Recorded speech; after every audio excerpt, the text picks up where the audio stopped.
Welcome back to the deep dive. Today we are putting aside the box scores, the buzzer beaters, and really looking at the machinery behind the curtain. We're talking about an event that is, I would argue, more stressful, definitely more strategic, and way more mathematical than a Game 7. It's the one night of the year where hope is, like, actually quantified. Exactly. We're talking about the NBA draft. And look, if you're a casual fan, you might think, okay, it's just a list of names being read out. But we've got a stack of research here that suggests this is the single most high-stakes decision-making event in modern sports. It's high-stakes corporate HR, but, televised globally. And the fascinating thing about the draft is that it isn't just about basketball talent anymore. It's this massive collision of complex eligibility rules, probability math, global logistics, and extremely high-level asset management. And that's the mission for today. We want to unpack the mechanics, the history, and all those hidden strategies behind the draft. We're going to look at how it evolved from what was literally an endless selection process to the tight two-round show we see today.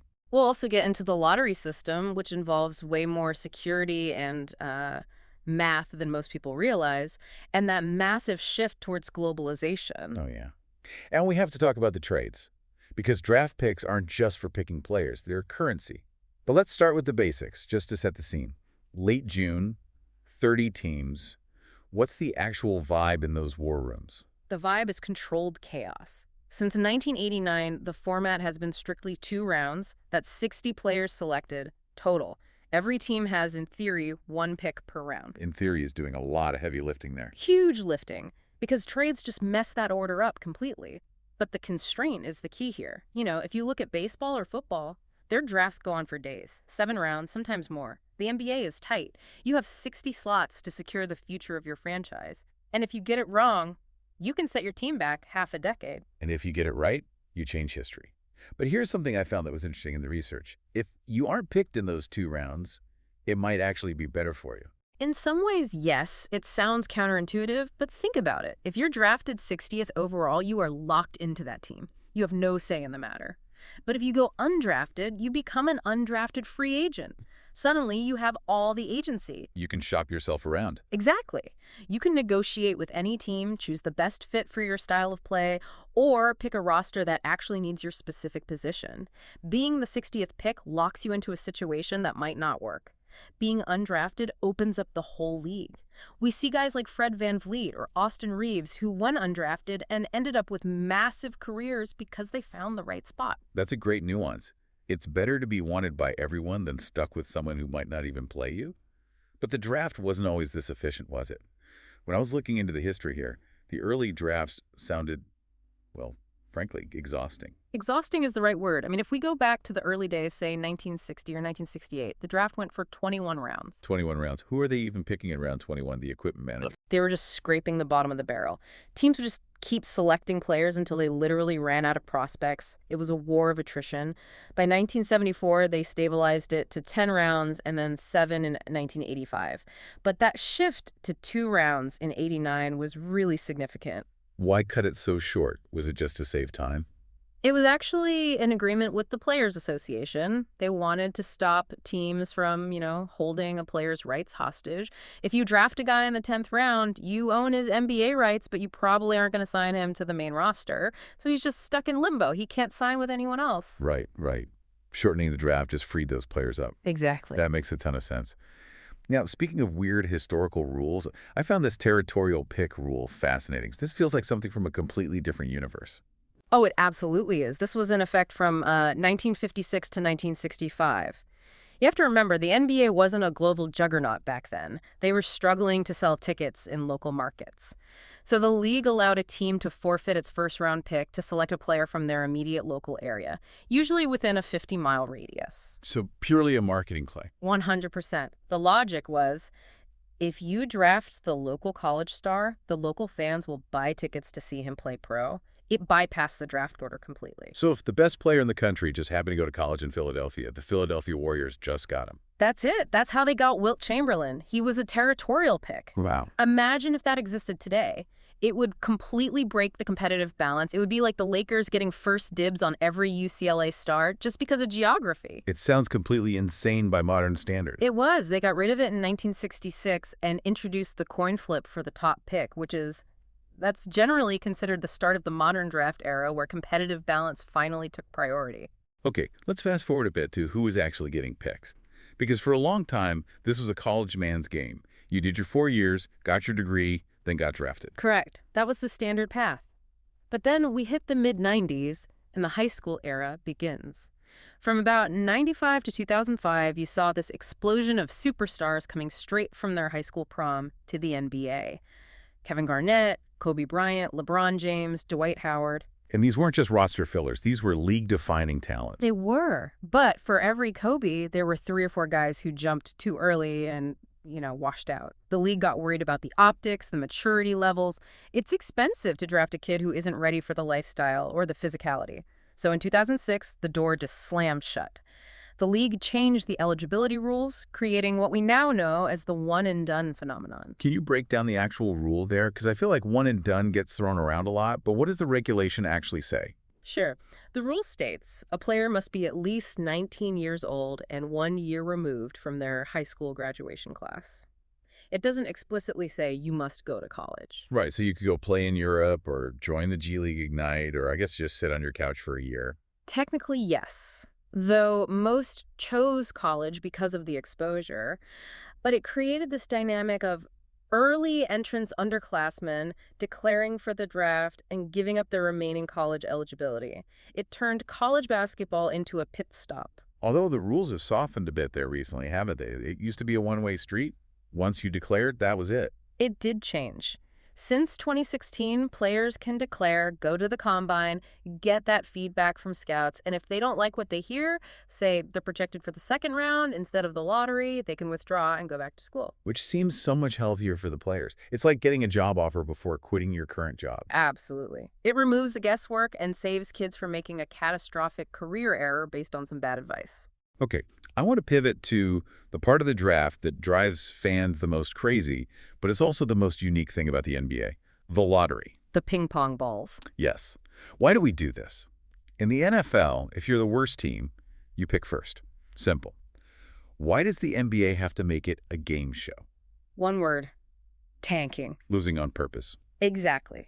In the NBA, one single player can change a franchise more than in any other sport.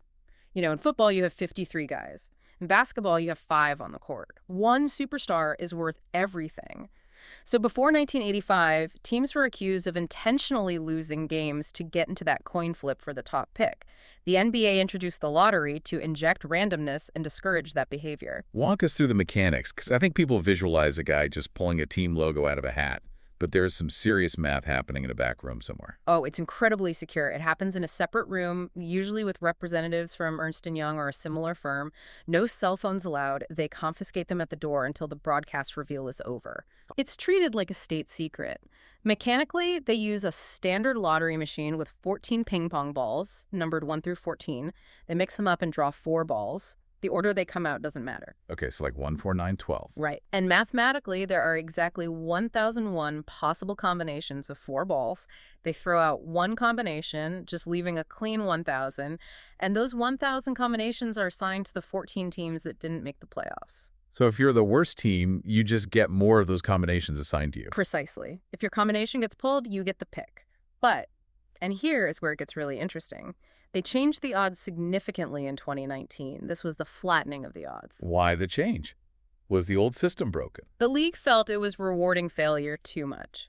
Before 2019, the absolute worst team had 250 combinations. That's a 25% chance at the number 1 pick. Pretty good odds if you're trying to rebuild. Too good. It encouraged that race to the bottom. You had teams actively stripping their rosters to be the worst. It made the regular season unwatchable for those teams. So, post-2019, the NBA flattened the curve. Now, the 3 worst teams all have an equal number of combinations, 140 each. That's a 14% chance. So being the absolute worst team doesn't give you a mathematical advantage over the second or third worst team anymore. Exactly. It leveled the playing field at the bottom. You can still be bad, but being historically bad no longer guarantees you the best asset. That is such a crucial distinction. It turns the lottery into a risk management problem for GMs. Yeah. You can tank, but the payout isn't guaranteed. You could lose 70 games and still pick 5th. Right. And that uncertainty is exactly what the league wanted. I want to shift gears to what I think is the most visible change in the last 2 decades, globalization. Because when you watch old drafts, it was just so American. Very. And when international players were picked early on, they were usually guys who had come to the U.S. for college anyway. Think about Hakeem Olajuwon. He's Nigerian, but he played at the University of Houston. Right. Or Michael Thompson from the Bahamas. He played at Minnesota. Exactly. The scouts were still just going to NCAA games. They weren't flying to Lagos or Nassau. The pipeline was still the American college system. If you weren't in that system, you were invisible. So when was the watershed moment? When did the dam break for international players who didn't go to U.S. colleges? 2002, Yao Ming. The Great Wall. He was the first international player without any U.S. college experience to be selected #1 overall, and the impact was seismic. Culturally, it was huge. There's a quote from Time magazine back then that said, Yao transformed his countrymen into mighty men who can jam with the very best. And practically, the ratings in China must have just gone through the roof. Skyrocketed. And looking at the data, the 2002 draft had 17 international players selected. It really opened the floodgates. It forced NBA front offices to expand their scouting departments globally. You couldn't just have a guy covering the ACC and the Big Ten anymore. You needed a guy in Spain, a guy in the Balkans, a guy in Asia. And if we look at the modern era, it's almost becoming the norm to have an international #1. It is. You had Andrea Bargnani from Italy in 2006. Then later you get Ben Simmons from Australia in 2016, DeAndre Ayton from the Bahamas in 2018. Recently, it's been the French Revolution. Truly. Victor Wembanyama going #1 in 2023 was huge. I mean, he's a generational talent, maybe the best prospect since LeBron. But then in 2024, you have Zachary Resisher, another French player, going #1. So that trend is accelerating. It is. We've gone from can their game translate to the NBA to realizing that the international development systems, these professional academies in Europe, are producing some of the most polished prospects in the world. They're playing Pro Bowl at 16, whereas American kids are playing AAU circuits. That's a fascinating divergence in training philosophy. One is learning to win games against men. The other is showcasing skills for, Instagram highlights. And GMs are noticing who is more ready to play on day one. Now, we can't talk about the draft without talking about the currency of the draft. Because half the time, the excitement isn't about who gets picked, it's about the trades. This is the asset management side of things. A draft pick is a tradable asset for up to 7 years into the future. It's like a futures contract in finance. You're trading pure potential. But not all picks are created equal, right? You hear these terms thrown around. Protected versus unprotected. For the listener who might hear this on the news, what's the practical difference? Unprotected is the gold standard.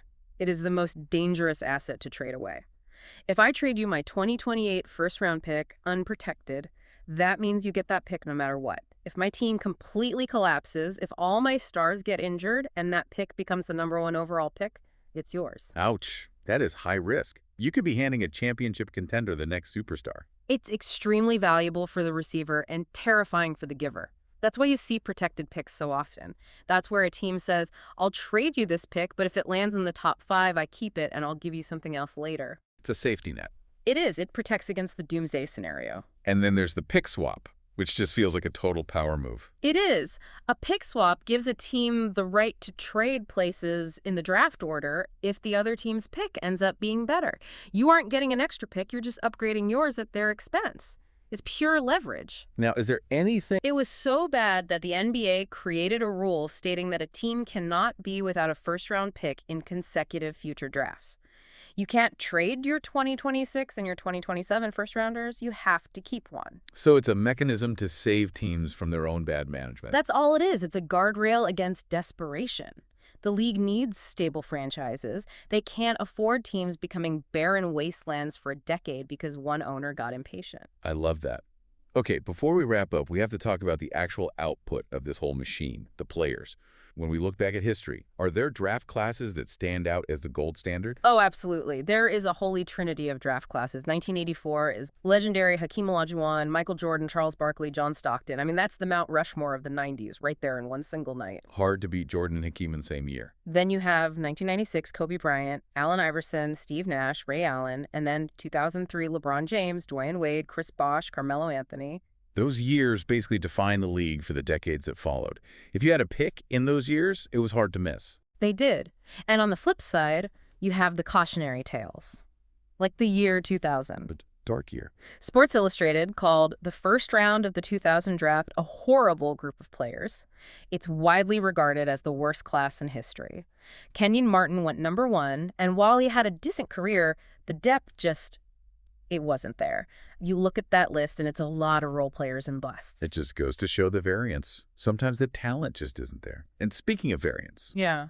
sometimes you just get weird anomalies. I have to bring up the Manu Bowl story because it's just bizarre. It is one of my favorites. So Manute Bol, who we know as one of the tallest players ever at 7'7", was actually drafted in 1983 in the 5th round. Yeah. But the NBA deemed him ineligible. There were issues with his passport and his age. Nobody was quite sure how old he was or if the paperwork was valid. So the pick was voided. He had to go play college ball at a Division II school. Which is already a funny visual. Then, 2 years later, in 1985, he gets drafted again, this time in the 2nd round. So he's the rare guy who was drafted twice. Drafted twice. And despite his size, he holds the record for being the tallest player to hit a three-pointer.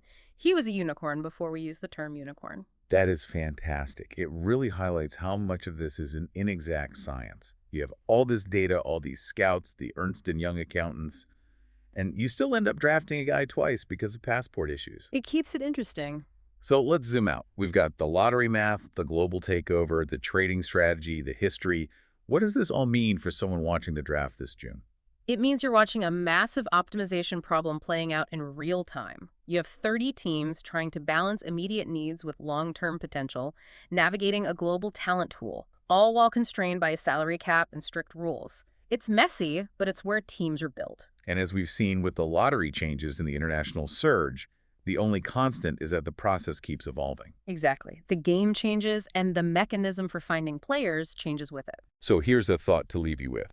We mentioned the surge of international #1 picks, France back-to-back in 23 and 24. If the best players in the world are increasingly coming from professional academies in Europe rather than the NCAA, are we approaching a future where the U.S. college system is no longer the primary pipeline for NBA talent? It's a very real possibility. I mean, if you're a top prospect, why play for free or for NIL money in college when you can get professional coaching and development in Madrid or Paris? The gap is closing fast. Something to think about as you watch the names get called this year. Thanks for diving in with us. We'll catch you on the next one.